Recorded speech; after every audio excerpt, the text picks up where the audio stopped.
On Sunday, December 7th, 1941, the Japanese launched a surprise attack against the U.S. forces stationed at Pearl Harbor, Hawaii. Japanese commander Admiral Nagumo hoped to catch the entire fleet in port.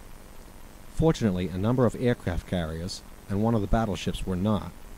Still, the attack wreaked havoc on the American fleet and personnel. A total of 2,403 were killed in action, and a further 1,178 were wounded in action.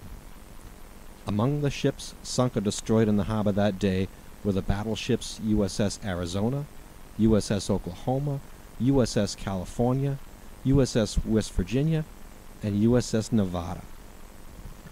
Prior to the attack, the United States had refused to enter the war.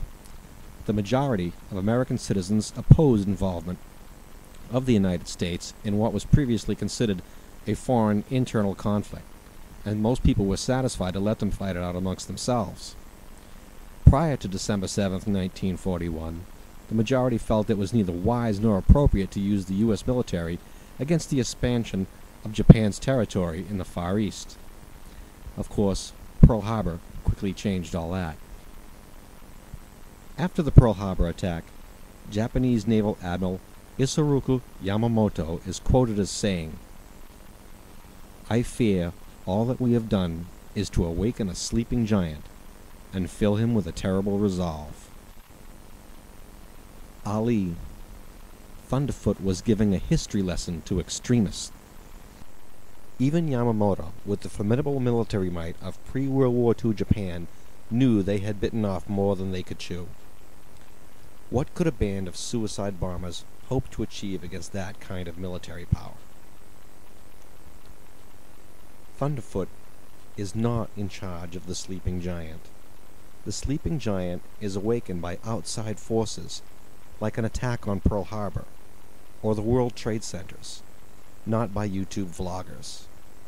He did not threaten you. His video was not even addressed to you. And as for his statement about moderate Muslims remaining silent, it's clear that you're a prime example. Even after being invited by Anti-Bu 86 to speak out against the death threats to the creators of South Park, you only broke your silence to attack Thunderfoot.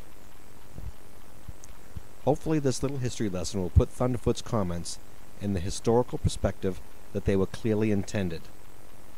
And maybe next time, you can just speak out against extremist death threats without trying to imply that we're somehow oppressing you when we speak out against extremists.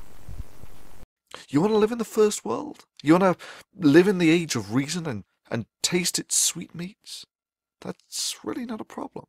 But like every other religion, you can check your Iron Age baggage at the door, or else go back to the Dark Ages and live in that time warp called the Middle East, where the only glimmers of lights that permeate that dark, dingy human backwater is what spills over from your enlightened neighbours who have not shackled their minds to ignorance.